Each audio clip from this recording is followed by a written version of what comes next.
नमस्ते प्यारे दोस्तों, आज मैं आपको एक ऐसी कहानी सुनाने जा रहा हूँ जो सिर्फ एक बेटे की नहीं है बल्कि हर उस दिल की है जो कभी भटक गया हो और फिर प्यार की गोद में वापस लौट आया हो। ये कहानी है रिश्तों की, पछतावे की और उस माफ़ी की जो बिना किसी शर्त के मिलती है।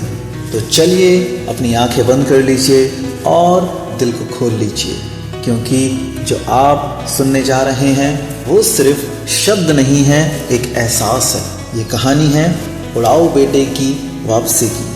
आज हम देखेंगे कहानी को, उड़ाऊ बेटे की कहानी को। चलिए तो शुरू करते हैं।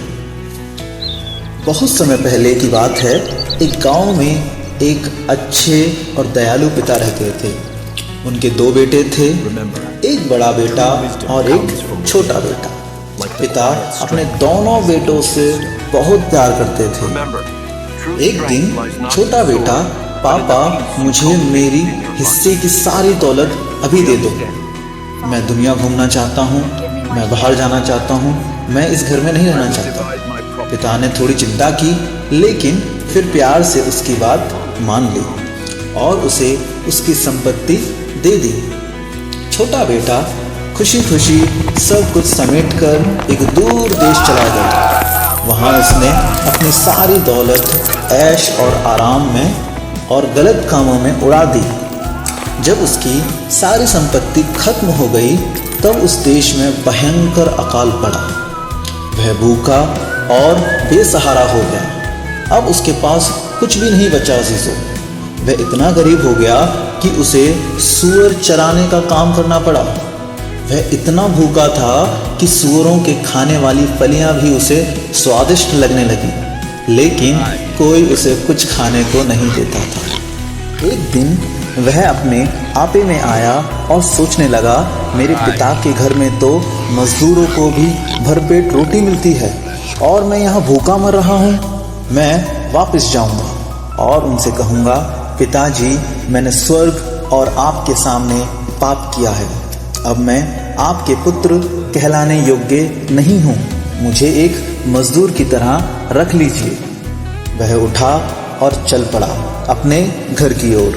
उसका दिल डर और शर्म से भरा था, लेकिन जैसे ही वह घर के पास पहुंचा, उसके पिता ने उसे दूर से देख लिया। पिता दौड़ते हुए आए, उसे गले से लगाया और प्यार से चूमने लगे। बेटा बोलता है, पिताजी मैंने पाप किया है, अब मैं आपका पुत्र कहलाने योग्य नहीं हूँ।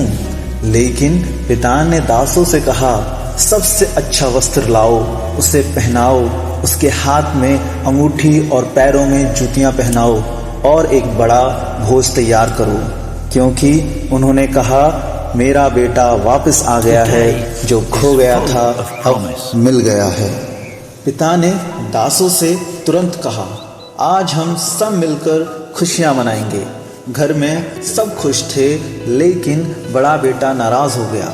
वह बोला, मैं तो हमेशा पिताजी की बात मानता हूँ, मेहनत करता हूँ, लेकिन मेरे लिए कभी कोई पार्टी नहीं हुई।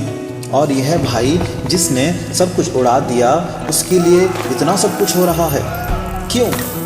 पिताजी मुस्कुराए और बोले, बेटा तू तो हमेशा मेरे साथ है, जो मेरा है वो तेरा ही तो है, लेकिन आज हमें खुश होना चाहिए क्योंकि तेरा भाई खो गया था, अब मिल गया है। वह जैसे मर गया था अब फिर से जी उठा है।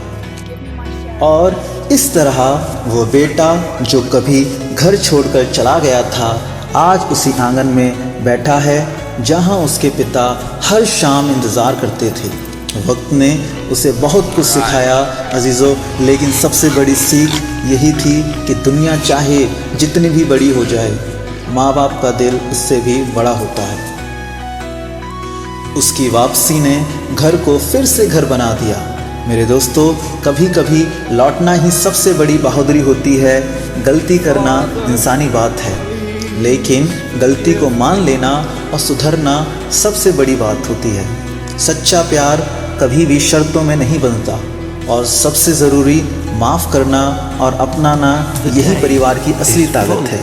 अगर आपको ये कहानी पसंद आई हो तो इसे ज़रूर शेयर कीजिए, क्योंकि शायद किसी और को भी ये याद दिलाने की ज़रूरत है कि माफ़ी अब भी मिल सकती है और घर अब भी इंतज़ार कर रहा है। अगली बार फिर मिलेंगे एक और रोमांचक कहानी के साथ। तब तक के लिए सभी को जय मसीह की।